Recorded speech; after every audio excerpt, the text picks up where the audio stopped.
Part 1. The Pyramid of the Osiris. A shower of sparks erupted from the rough semi-sphere of irregular crystals, singeing the doctor's slowly mushrooming bouffant grey hairline. The semi-sphere was held together by two thick black metal bands, which themselves held several much larger crystals jutting out from them.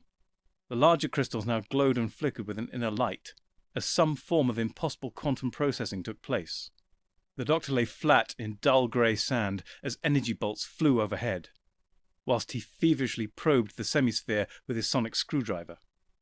"Doctor, how much longer?" Romana shouted, somehow retaining a well-maintained English Rose battlefield chic as energy bolts flew overhead, explosions of sand erupting to the left and right. "I would say," shouted the doctor in his growling, sometimes Scottish, accent over the whirl of ancient otherworldly sirens, "no time at all." With that, Quark leader ZX255 burbled into life, sitting up and causing sand to fly off its diminutive body. Its crystalline head twitched right, then left, emitting incandescent warbles. Apparently in response, the 239 remaining quarks, from an initial force of over 30,000 crystal heads, softly lit up as they rose and chattered to each other, shuffling into battle formation. 2 miles away, the Pyramid of Forbidden Knowledge, built millennia before by the Osiris Thoth, deployed its remaining servitor droids. The servitors were wrapped in bandages that acted as conduits for the nearly unlimited subatomic energy within. Plus, of course, the bandages gave them a stylishly Osiris aesthetic that resembled muscle-bound versions of the ancient Earth mummified humans. "I see we've run into the Egyptian aesthetic yet again," Romana cried coolly. "and once more utterly unconnected to Egypt, or even Earth." The doctor glanced over his shoulder, frowning. "Yes, I can see why that might be a concern," he called back. "More bulk influences," Romana suggested. The doctor nodded. "No doubt," he agreed grimly. "Nevertheless, we did fix the universe, as much as that is ever possible. I am confident there are no current malingering leakages from the bulk into our realm. I am fairly certain these are merely echoes, scars, the remnants of that time when our universe was split asunder. We've already seen resonances between some of these old incursions in the past, Earth and Albia or Cairo, for instance. And unfortunately, these ghosts may continue to haunt us, nagging and taunting. But I'm sure simply as troublesome shades, nothing more." Romana raised a skeptical eyebrow. "You are both confident and fairly certain. Sure, even?" Romana noted wryly. "I am utterly reassured, then." The doctor spied the reformation of the servitors' defences as he peeked over a sand dune. "I've really got to get one of those to help out around the TARDIS," the doctor muttered to himself in a voice that sounded like grumbling Glaswegian gravel, at least to his ears. Maybe not," he corrected himself. "Nothing's worse than a pouting, jealous K9, except possibly Romana." The Quark force, which the doctor had hacked using the discarded half a head of a fallen Quark commander, shuffled towards his position. "We'll be in within 6 minutes," the doctor shouted at Romana. He then raised his voice to a commanding tone as he spoke into the semi-sphere of the Quark head in his hands. "Objective, neutralize defensive robot force. Destruct absolute," he cried. 3 days earlier, the doctor received a message. From himself. His previous self, 4 or 5 regenerations removed. The gruff one who had eschewed his very name to fight in the Time War. The message cube invaded the TARDIS, knocking over the Kaplunk game he was playing against himself. He had a mission for him. A unique, terrible and powerful book, the Worshipful and Ancient Law of Gallifrey, was missing. Normally, a missing library book would not be worth subjugating the laws of time and space over, and particularly not worth the impossible quantum calculations necessary to subvert the temporal spatial lock containing that iteration of reality in the midst of the brutal time war. But the battle-weary, crag-faced incarnation who refused his own name dropped the communication cube off in a black hole all the same, whilst laying kaleidoscope mines off the Tarantula Nebula. And now his image stood in the TARDIS, battered leather jacket blowing in a long-forgotten breeze. I bet you didn't expect to see me here. The current Doctor's attack eyebrows glared up over his dog-eared copy of the 1983 Whizzer and Chips Summer Special he had been reading whilst playing Kaplunk. Romana's tall and impossibly slender form, accentuated by her skin-tight biker leathers and boots, turned to face the image. Now there's a face I haven't seen in a millennia, she said in a slightly flavoured cut-glass RP accent, only acquired in the best finishing schools, plus travel. And one that very much shouldn't be here now, the Doctor pointed out, getting to his feet. The Doctor smoothed down his dark woolen vest as he stood. It accentuated the whiteness of the shirt underneath, buttoned to the lower chest. He strode over to the image of his former self, with his DM shoes clattering on the metal TARDIS floor. I expect you're wondering why I'm here, and you have no memory of me at all sending this message, said the non-Doctor. The thought did occur, replied the very definite Doctor. To answer the latter first, my memory of the last week will be obliterated in the next few hours. It happens more than you might expect, the Doctor informed Romana in hushed tones. To all of us, replied Romana. Of course this is largely an irrelevancy, continued the crag-faced non-Doctor. We all know it happens more than you'd expect in a great time war. The Doctor, non-Doctor and Romana all nodded in agreement with themselves. No, the reason I'm here is because I've had to squirrel away a good number of dangerous items. War is no place for objects of extreme reality-altering power. I only just managed to nab this latest item before the War Council got its hands on it. The non-Doctor held up a small brown book. The Worshipful and Ancient Law of Gallifrey, proclaimed the Doctor, non-Doctor and Romana in unison. We both know what devastation could be wrought with this little tome, beyond potentially freeing some of the most deranged criminals in history. What else could it do, Doctor? Romana asked.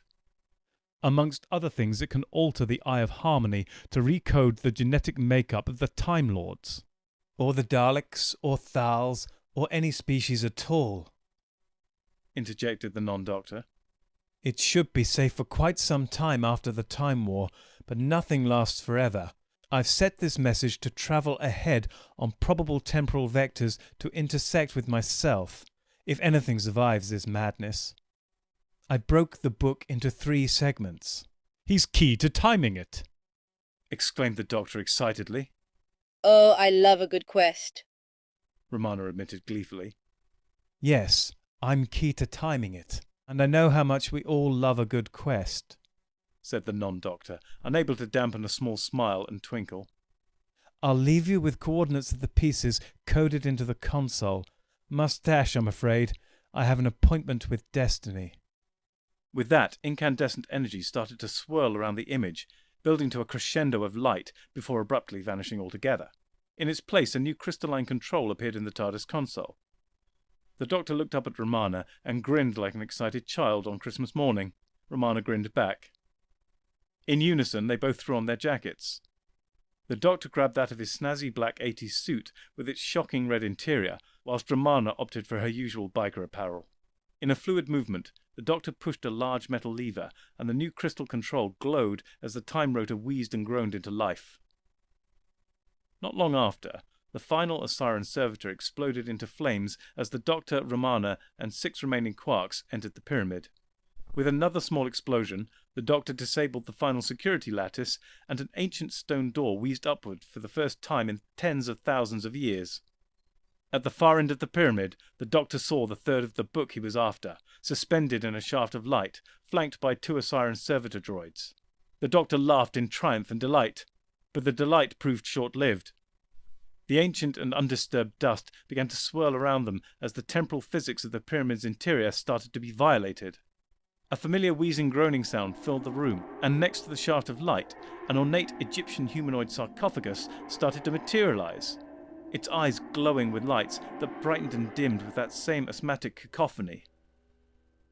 With that, one of the servitors pulled off its head bandages to reveal a bearded, jovial, portly man with a mischievous twinkle in his eye. "What took you so long, old boy? I've been waiting an age for you to breach the defenses," crowed the figure as he reached up and snatched the book out of the incandescent column with a self-assured laugh. The doctor's eyes widened and his eyebrows went into full offensive mode. "Quarks, detain that man!" the doctor barked. "Oh, really, old boy?" said the figure as he touched the triangular control unit on his arm. The remaining Quark's heads exploded in unison with small, underwhelming puffs of smoke. "See you at the finish line," cried the figure as he re-entered the sarcophagus, which then faded out of existence in a cascade of wheezing groans, leaving the doctor and Romana alone in the now abandoned pyramid. "Meddler," muttered the doctor in disgust. Part 2. The Great Tyler's Hand Robbery. As it had done every day for the last 327 years, at precisely 6:27.568 GM in the second morning, the sun hit Tyler's hand. Tyler Finfock Mariachi III was Montmartre de Carlo's third global emperor. Tyler was a figure of considerable controversy on Montmartre de Carlo. Born into the science elite of the previous age, his life was mapped out before him. A life of privilege, indolence, and luxury. And it was a life he really did not much care for. While the privilege and luxury were pretty pleasant in of themselves, it was the indolence that he really could not abide. At the age of 14, he took it upon himself to overhaul and improve the planet's sewer and waste systems. By the time he finished 7 years later, Montmartre de Carlo was the galactic leader in water reclamation and was a net exporter of the valuable commodity to this entire region of space. The vast profits generated from that venture were then poured back into infrastructure for the planet's general populace, creating a breathtaking world of cutting-edge arts and science. This, of course, enraged the ruling science elite. It was one thing for the ruling classes to have a life of privilege and luxury, but when that trickled down to the general population, that just would not do at all. You see, it turned out, that privilege and luxury were only really, really good when most people did not have them. Over the next 15 years, the science elite waged war against Tyler. They used the planet's many information networks to sow false stories of Tyler's non-existent atrocities and failures, to crush all his popular support. For a time, a large segment of the planet were convinced to disbelieve their lying eyes and ears, and ignore the golden economy that existed under Tyler's leadership in favour of the science elite's squalor.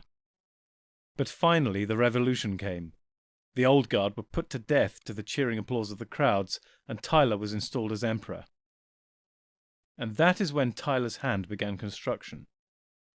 A stunning space station in low orbit, with a central hub of a domed lush forest, incorporating 5 snaking towers emanating outwards. The station itself was connected to the planet by a vast diamond tether, along which high-speed elevators whisked people and cargo to and fro. When constructed, in the 84th year of Tyler's reign, it was a pristine centre for art and advancement throughout the known universe. 100 years later, it was a slum prison colony used to house the descendants of Talusian refugees from 40 years earlier. 100 years after that, the rejuvenation project of Tyler's 6th clone breathed new life into the station, which was when it was renamed Tyler's Hand. "But of course that was over 100 years ago now," said the doctor, striding around the TARDIS main console room. So what is it now? Asked an increasingly irritated Romana. "It's the pinnacle to which all advanced civilizations ultimately aspire," the doctor cried with triumphant glee. "An all-inclusive resort and casino." How gauche! Romana exclaimed with an eye roll. "Oh, you only say that because you Generation Epsilons are so wrapped up in yourselves you fail to see brilliance unless it fits your prudish standards of beauty." And of course, because it's gauche. Romana added. The doctor's mouth momentarily rumpled with dissatisfaction at Romana's lack of vision. He'd better not mention the zero-gravity bouncy castles of Tower 3, he thought to himself. At the same time, he made a mental note to book a few hours of blissful glee bouncing between floating inflatables. But Doctor, what are we doing here? We're beating the time meddler and saving all of time and space, Well, I shall follow your lead then, said Romana. What do casinos do very, very well indeed? Take your money. And Throw elaborate stage shows to distract from the aforementioned taking all your money. and where do they keep the money? In a vault. In a vault. Moments later, the doctor had drawn a very accurate and surprisingly detailed map of Tyler's hand, including its tether connecting it to the world below. The casino vault is in one of the most secure places in time and space, The doctor explained, pacing back and forth in front of the chalkboard, passionately gesticulating with a small piece of chalk. No living entity can enter the innermost sanctum of the vault. It exists in a constantly shifting and distinct phase of time. Well, what use is a vault you can't enter, put anything into, or take anything out of? I never said that. Every 36 hours, a temporal aperture opens and servo drones deposit and retrieve whatever is required. So we just need to hack and reprogram a servo drone. Ah, there's the rub. They're sentient and will resist all attempts at manipulation. Plus, of course, as they're sentient, it would be akin to slavery and murder. Precisely. Well, if they're sentient, can't we simply make friends with one? What, and take them on a little trip to the seaside and bond over bumper cars, rock and candy floss? It'd work for me. Only if the rock and candy floss was caviar and champagne flavoured. Well, a girl does have standards, Doctor. I did indeed consider that, but ran into a small snag. And what's that? They don't live very long. How long? 27 nanoseconds. The doctor waved at the diagram with the chalk. It just so happens that at precisely 13 nanoseconds before the vault's temporal aperture opens, the diamond lift shaft is clear of all activity. At 11.273 seconds prior to the aperture opening, highly charged dense particles of living liquid metal are generated and forced into the shaft at incredible speeds. They travel down the length of the shaft, combining and forming into their physical bodies. How? The doctor cast away the question with a wave of his hand, answering it tersely. Race memories implanted into their DNA sequence give the drones full instructions as to what to do over their brief lifespans. I'm jealous. So was Confucius. Their entire personality, memories, and life purpose are pre-installed. He drew a line from the top of the shaft to the bottom as he continued, At the exact moment the aperture opens, the drones warp their temporal phase to match and pass through harmlessly. And then? They perform their allotted life task, either deposit or retrieve items in their remaining 14 nanoseconds of life. And that's where the second segment of the book is? That's where the second segment of the book is. So, Doctor, what's the plan? To say the top floor of Tower 1 of Tyler's Hand was sumptuous was a bit like calling the crown jewels a nice bit of gear. The walls shimmered with a beautiful mother-of-pearl resonance. The confusingly simple yet ornate Art Deco entrance slid open to reveal Romana. Even for Romana, she looked stunning. Her hair was delicately bundled into an exquisite bun, with the odd strand or two artistically falling around her porcelain face and neck. Yet she still wore a resplendent motorbike outfit of blackest leathers, newly polished for the occasion, and yet still utterly out of keeping with what was proper. Perhaps she had more in common with the doctor than she would admit. Standing facing the door was Hargreaves, the obsequious head valet, who had spent a lifetime developing the most refined customer service in the galaxy. The super-wealthy of the continuum would book visits to be waited on only by him. He batted not an eye at her attire. With so many off-world visitors, who could say what was or was not proper anyway? Madam President, said Hargreaves. We are so honored by your visit. Well, so many normally are. Purred Romana, fluidly scooping up a champagne flute being offered by Hargreaves. Would Madame care to relax in a solar bathing pod or... Or head directly to the casino floor. Romana interjected. Indeed, Madame. I'll tell you a small secret. Romana confided. When one is president of an ancient, all-powerful, time-defying people, luxurious forms of relaxation are 10 a penny. What I crave is a bit of chaos every now and again, throwing things to the winds of chance. It can be so exhilarating, She proclaimed somewhat licentiously. Of course, Madame. To the casino floor, then. Hargreaves said while dictating the way. As hoped, the casino floor heaved with activity. However, most of the activity was clumped around one group of revellers in the centre of the room. They laughed and cheered in unison, while in their midst a portly dark-haired bearded man led the group in responsive as he played the piano. Stealth was never the time meddler's modus operandi. La-da-dee! Sang the meddler. La-da-do! Responded the crowd. And then, all together, La-da-dee! La-da-ho-ho-ho-ho-ho-ho! before the group finally collapsed into hysterics. The time meddler was doing what the time meddler did best. He was being the life and soul of the party to distract from what he was actually doing. Breaking into the vault. His plan was a simple one. Simplicity was always best. He would frequently gasp in the academy as his contemporaries dreamt up insanely complex plans to do the simplest of things. A few hundred years later, he came across the master disguised as a scarecrow in 19th century northern England. And why? Why did he spend days standing stock still in a field, occasionally giggling to himself, dressed as a scarecrow? Well, it transpired that was just to get the attention of an old girlfriend and surprise her. Pathetic, really. The time meddler had arrived in Tyler's hand in the Spa, a beautiful classic personal cruiser that legend had it belonged to Mavic Chen. The time meddler was a high roller looking to play a game of extraordinary stakes, and his stake was one of the most extraordinary. An Axon wealth crystal. This insanely rare element could only be found in the cold dead heart of the former Axon sun. And only then if one had the correct Axon metabiological fluid to interact with the tendril beam particles and thereby be transported to and from its unique geocoded microcavern. After a few good years of Axons draining unsuspecting worlds of their resources, it was the only element left in the universe that was objectively valuable enough to conveniently convert their wealth into. The Time Lord had had a torrid affair with an Axon princess in order to steal it. The meddler came into the casino full of energy, charisma, and magnetism and placed it on Red 37 in the transdimensional roulette table, causing the entire room to gasp with amazement. The amazement turned to utter shock as he lost. But the meddler just laughed it off. He just lost the equivalent of the interplanetary debt of 4 medium-sized galaxies, and he laughed.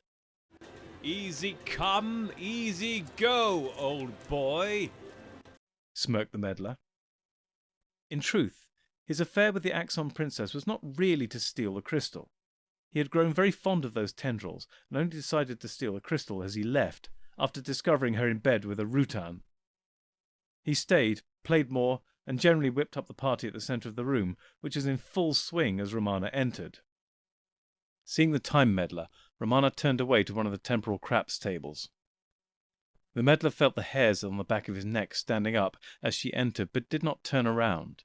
He confirmed that it was indeed Romana to himself from the reflection of a reflection of a reflection he spied in one reveller's glasses. The time meddler smirked to himself. This was exactly what he wanted. The romance of crime was simply intoxicating. Being able to walk away with a trinket that was not yours, or to nudge an odd civilization here and there into totalitarianism just for a laugh, and to see the silly looks on people's faces, was one thing. But to have a worthy opponent added on top of all the other obstacles to navigate, that was priceless. The game's afoot, mumbled the meddler to himself. The game's afoot, mumbled the doctor to himself. The Doctor was clad in his orange spacesuit he had picked up on some earlier misadventure. The TARDIS was clamped to the side of one of Tyler's Hand's towers, jutting out at right angles, like a blue thumb trying to hitch a ride. The Doctor had exited the TARDIS and floated down several meters in the weightlessness of open space to a clunky junction box, the cover of which he was busy removing with his sonic screwdriver. A series of electrodes were attached to his temples inside his helmet. Each connected to a heavy cord, and all those cords gathered and spun themselves into one thick cable. This cable exited out of a small hole the Doctor had made in the helmet glass, which maintained its airtight seal through a collection of mono-combined fibre gel and a couple of bits of well-chewed Hubba Bubba from 1987. In truth, the hole that the cable protruded out of was a bit bigger and more jagged than the Doctor had intended. He had failed to find the diamond cutting tool he had meant to use to make the hole, so just opted for a blunt pair of scissors to hand on the TARDIS console. The cable snaked out of his helmet and ended in a mass of tiny fibre-optic filaments. With the access hatch off the junction box, the Doctor set to work attaching the cable within it. Meanwhile, in the casino, a red ball spun round and round the spinning five-dimensional roulette wheel, waiting to land on its final resting place. Which it did with a small clunk. Red 32 to the power of 17. You lose, I'm afraid, Madam President, called the croupier.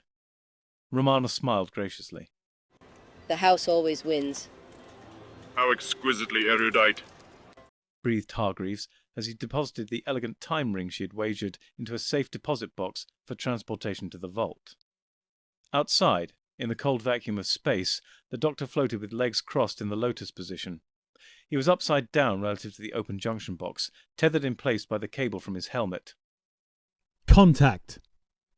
The Doctor cried. The Doctor's mind moved beyond his body as it entered the data sphere. Virtual environments are mostly the same. If you've been in one matrix, you've been in all of them. The casino's immense winnings were being loaded into the trans-temporal carrier cases for deposit into the vaults.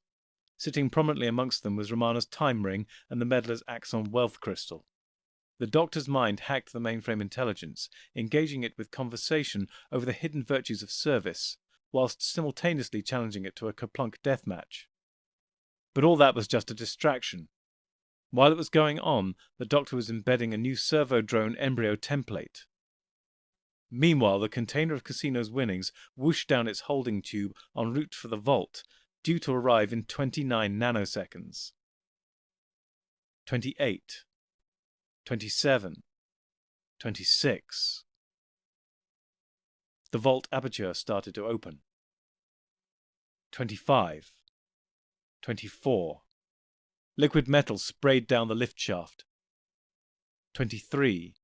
22. 21.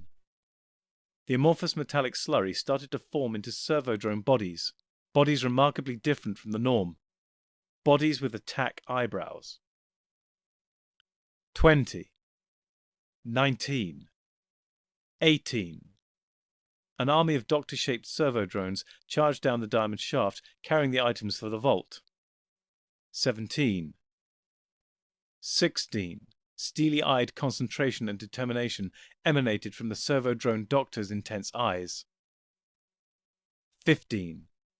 The vault opened and the drones entered. 14.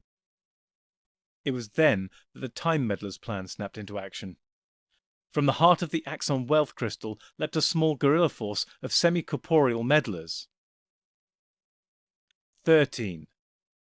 The meddlers and the Doctors froze, staring at each other in a moment of silent realization.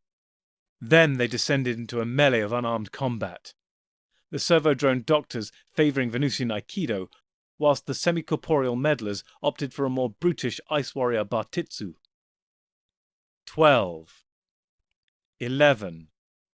Whilst in a headlock from a meddler, a Doctor spied the volume of the book they were there to steal. At that same instant, the meddler saw it too. 10. 9. A Doctor was able to break free from the grip of a meddler. The two opposing forces were a shapeless mass of struggling figures. 8. Running over the heads of the entwined meddlers and Doctors, the free servo-drone Doctor skipped gleefully. 7. Performing a perfect Venusian backflip, the servo-drone doctor flew past Romana's time ring, grabbing it in one hand as he sailed on for the book. 6. In a desperate move, a time meddler summoned up supernatural strength and was able to break free of the melee. 5.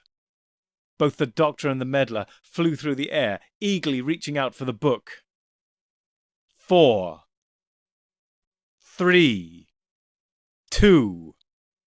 The doctor was just a fraction ahead of his foe. He clasped the book in his hand as he activated the time ring. An aura grew around him, swelling to an immense white light before vanishing forever. 1. Blast! Cried the time meddlers in unison, before they and the doctors all ceased to exist. Back in the TARDIS, the Doctor and Romana sped away from Tyler's hand to prearranged trans-temporal coordinates. The Doctor dramatically held up his hand as the time ring and book appeared in it, with nary a wheeze nor groan. Huzzah! Exclaimed the Doctor. 1-1, match point. Part 3. The Meddling Rabbi. In 1897, the Jewish community of the small eastern Polish village of Chodel was in uproar. During the summer of that year, Rabbi Polzenkranz's 2 sons, and 3 friends of theirs, had come home from their studies at the Rabbinical Academy of Novodok, and came home with some very strange ideas. Chief amongst them was moving to their ancestral home in Judea, currently called Palestine, to start a settlement there. A Judea that was a harsh, barren wasteland with really no hope of continuation or survival. It was part of a movement to resettle the national homeland they had been exiled from for coming close to 1800 years. It was a crazy, impossible dream that would never ever work. The only thing in its favour was the sparse Arab inhabitants of the land were, generally speaking, far more friendly and well disposed to the Jews than their Polish Gentile neighbours, although that was quite a low bar. No, it was better to sit and patiently wait for the arrival of the Messiah before even thinking giving up all that they had in their lush Polish village. Undeterred, Rabbi Polzenkranz's sons left anyway to begin their perilous journey, leaving the remaining villagers feeling somewhat disgruntled. No one would admit it, but now the denizens of Chodel felt somewhat upstaged by Rabbi Polzenkranz's upstart, and clearly suicidal, sons. Even though the idiot boys would almost certainly regret their foolhardy decision, and if they were lucky, return with their tails between their legs, they could not help feel that they had been shown to be less fervently religious. Because, well, they were. Those boys, like tens of thousands of others at that time, took on both a perilous journey and lifestyle to eke out an existence in a very foreign, very barren land. They did so because of a fervent and passionate belief in their religious worldview, whilst the villagers opted to remain in their relative comfort and safety. Well, this would not do at all. The villagers needed to establish and display that their dedication and diktats was second to none, which of course they were not. And they needed to establish this even more firmly because it was fact, even if only to convince themselves of this truth. So that is when the great synagogue of Chodel was built. A permanent physical expression of the villagers' dedication to their religion, which they could look at and swell with pride at their devotion. And it was a stunning building. Not as big as the church, obviously. That sort of thing would just be an invitation to have a pogrom and burn it down. But still, a beautiful and ornate structure. But the pride of the Chodel synagogue was its library. By 1912 it was one of the best within a 70-mile radius, filled with arcane texts from across the globe, which were mostly left unread.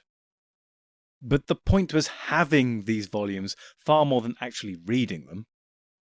The work, money and dedication that went into finding and securing these volumes was the reward in and of itself. 100 years later, the synagogue was no more, along with all the prized books, and for that matter, the entire Jewish community of Chodel. They were all burnt to nothing in the morning of September the 23rd, 1939, by the invading German army. Whilst Rabbi Polzenkranz's sons' descendants in the young state of Israel numbered tens of thousands. With a thud, the doctor slammed shut the volume he was reading. "Blast!" he exclaimed. "Blast!"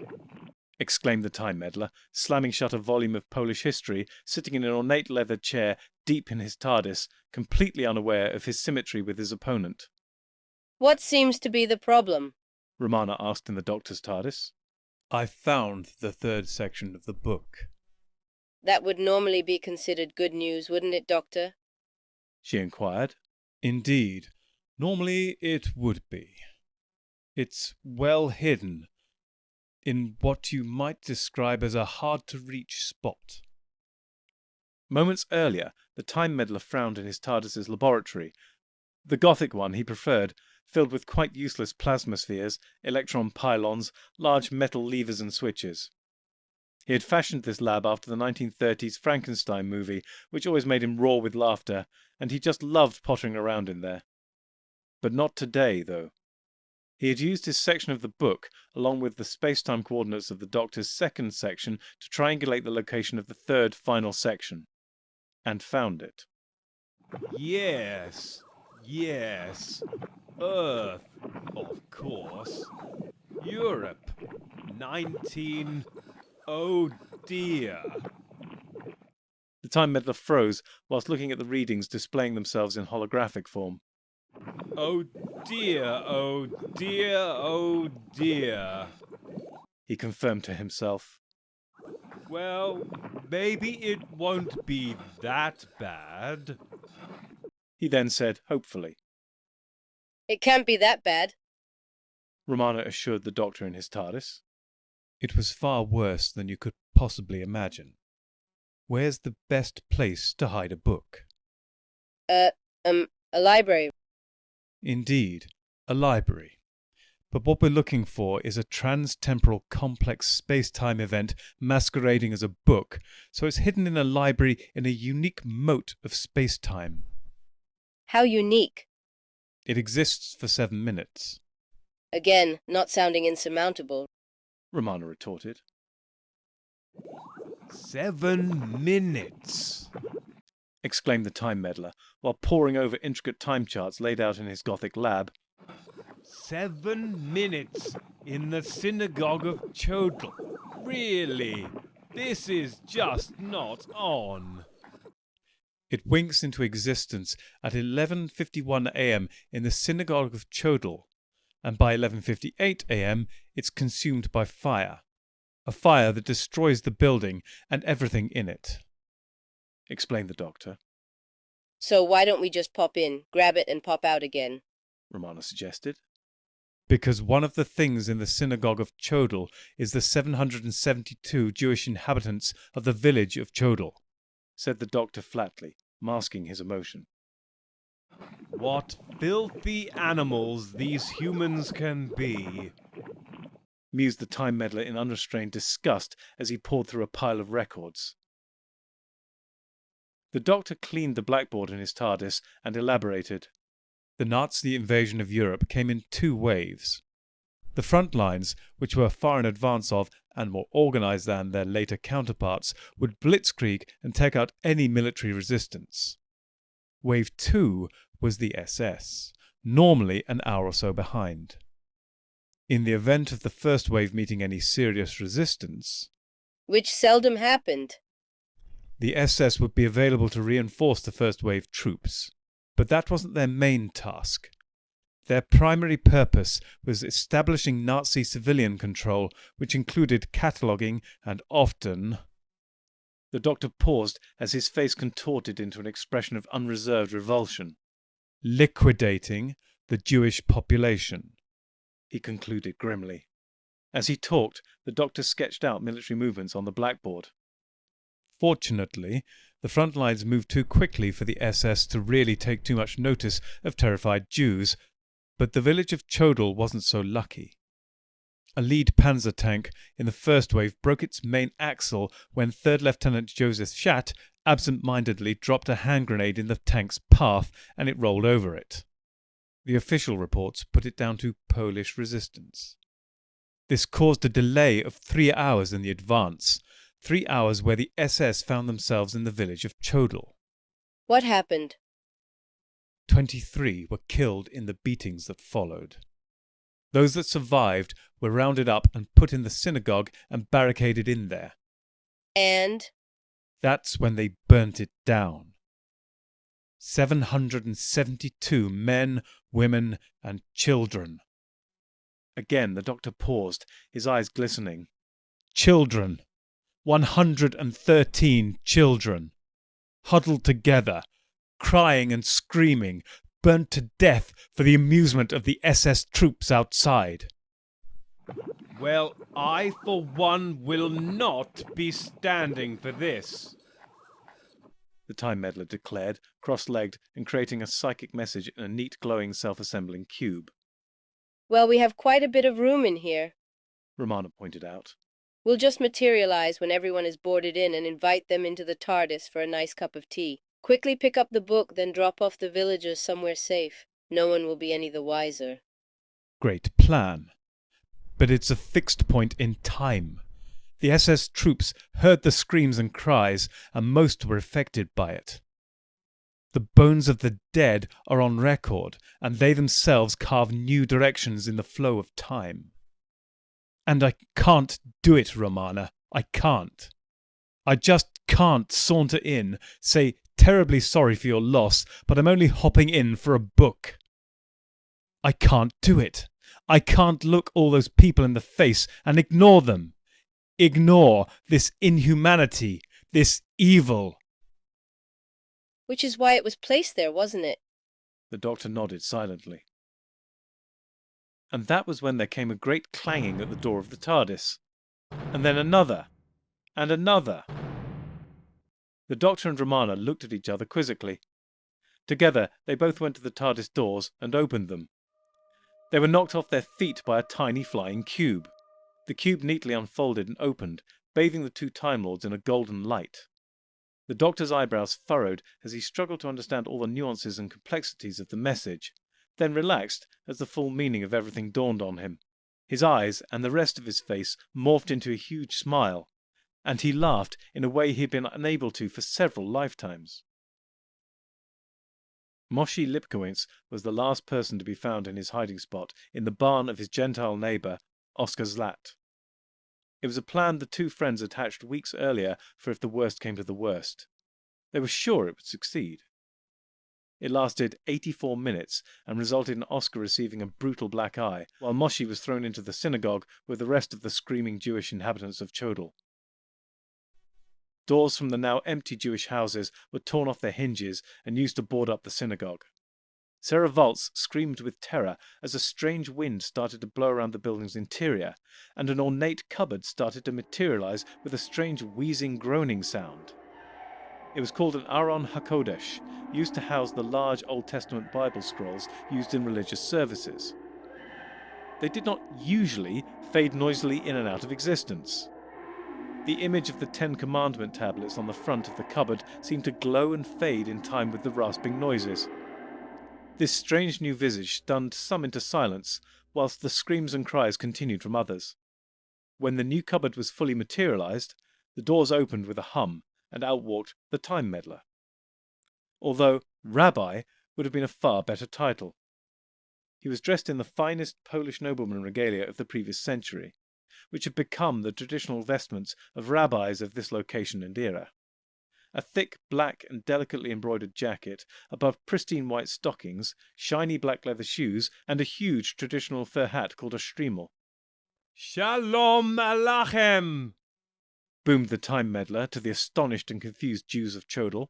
The Time Meddler spoke in perfect Yiddish, the traditional Jewish language of Eastern Europe for the past few hundred years.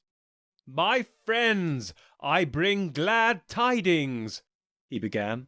You have lived through the darkest of darkest days, much like your forebears who suffered as slaves at the hands of the Pharaoh in Egypt.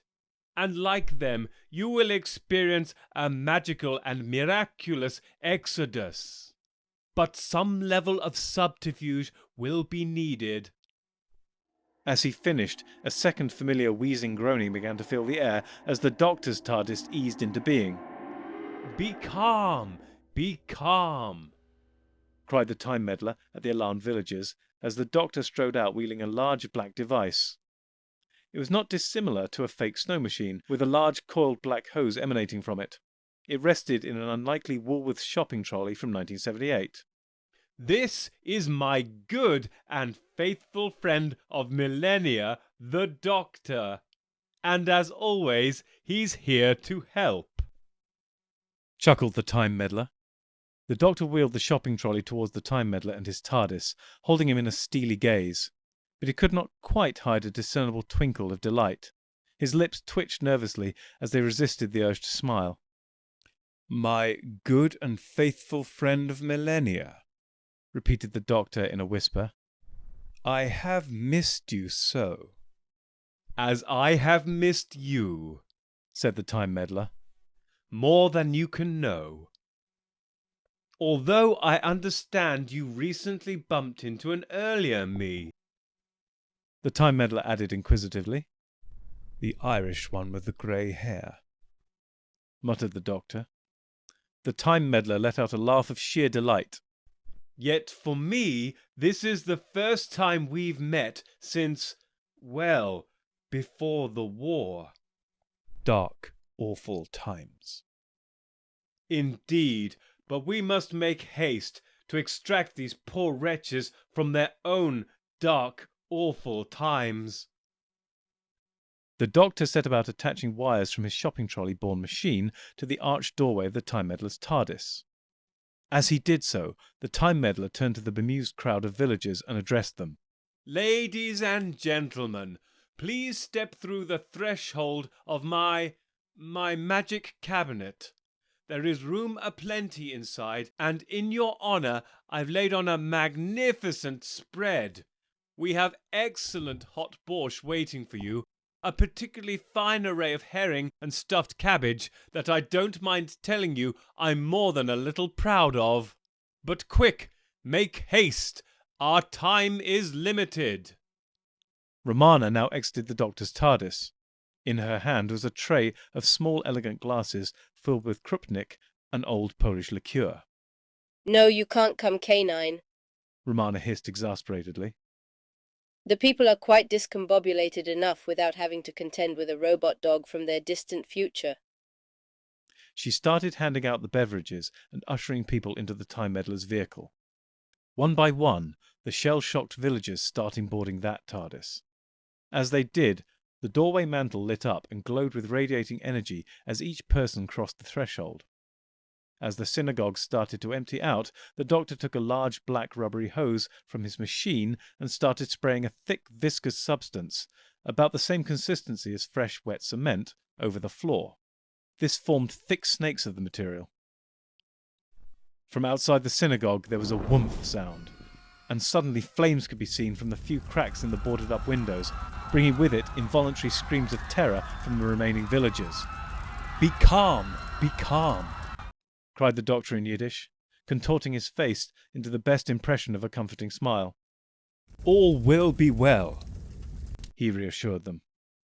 As he said this, the thick snakes of cement-like substance started to form themselves into new shapes, vaguely human shapes, and then far more human shapes. "I see you opted for the Mark 12 flesh fern, TM. Honestly, I think they went downhill after the classic Mark 7. "Well, the 12 was more compatible with the TARDIS DNA scanners, plus it grows clothes too, which is a bit of a bonus," replied the Doctor. By now, the inert shapes on the floor were wholly human, and not just any humans. They had formed themselves into DNA-perfect replicas of each and every one of the villagers, only without any spark of life evident therein. As the final villager entered the time meddler's TARDIS, along with Romana, the flames outside crept inside, and the building started to fill with black smoke. The time meddler took a silver ball from his inside pocket and rolled it onto the floor. As he did, wails, moans and screams started emanating from it, mirroring what the SS troops would be expecting to hear. "Not to worry," said the time meddler.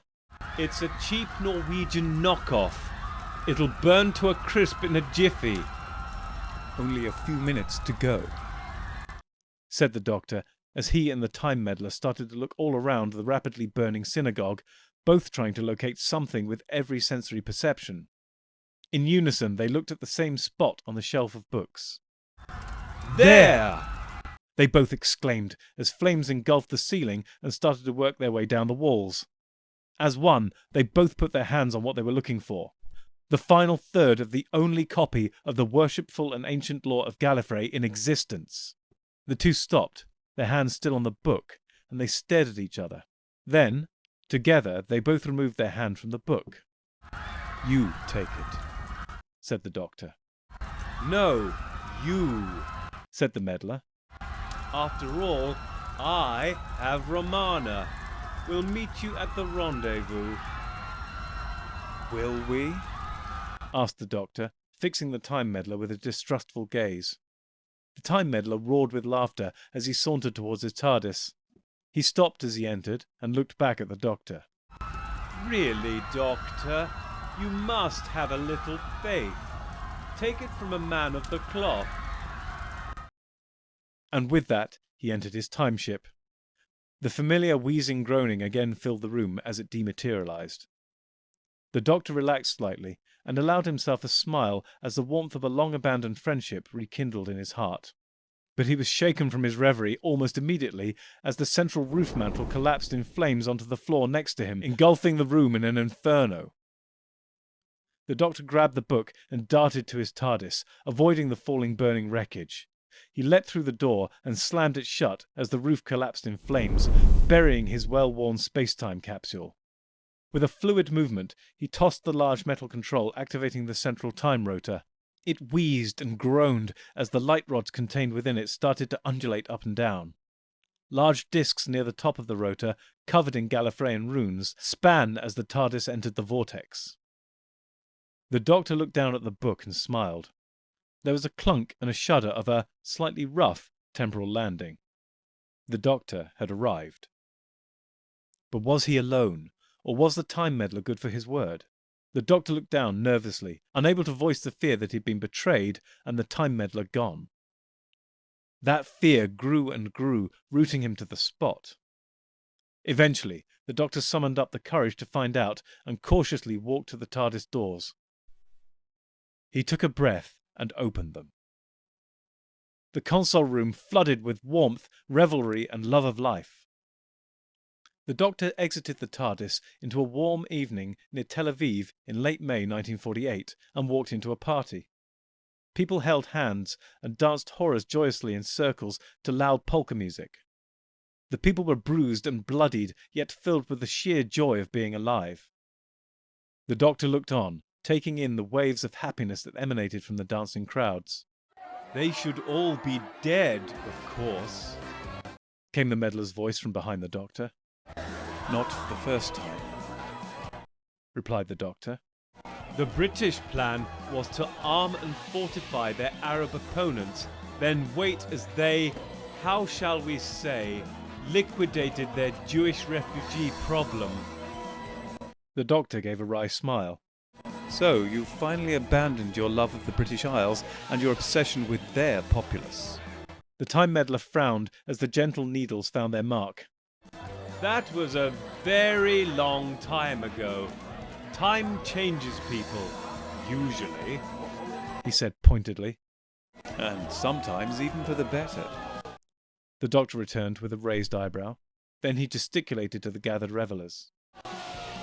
But they survived, he said levelly. They survived, and they will flourish.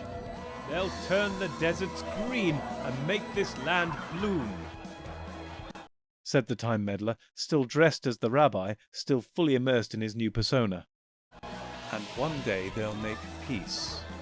A peace that could last an eternity, breathed the doctor hopefully. Then he added, I take it you got the villagers settled. Oh, it was quite easy enough. Just slip them in with the other refugees. Romana got them caught up on the 9 years they missed. The doctor looked at the dancing crowds and smiled. What are your plans now?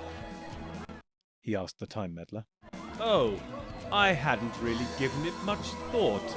I might drop in at home for a bit. I haven't sat under those orange skies for an age. The doctor reached into his jacket pocket and produced his 2 sections of the Worshipful and Ancient Lore of Gallifrey.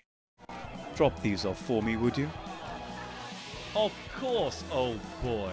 But would you do one thing for me in return? The doctor looked at the time meddler quizzically. The time meddler held out his hand. Dance with me. Dance with me, because like them, we survived wars we were never meant to. And it's just so good to be alive. Alive and to have good friends, the doctor said sagely. The 2 friends clasped hands and pushed their way into a dancing horror circle. And they danced. They danced, full of the joy of being alive, full of the joy of friendship. A friendship that spanned all of space, all of time, and all disagreements. They danced.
Masters, mistresses, the Doctor requires materials in order to maintain the TARDIS and ensure continued functionality. He similarly requires carbon-based comestibles to sustain his own biological functions and existence.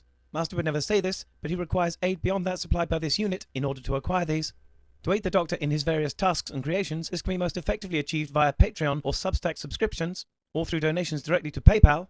Or if you desire physical goods in return for your contributions, written accounts of my travels with the Doctor are also available on Amazon. Links are in the description below. Thank you, masters, mistresses.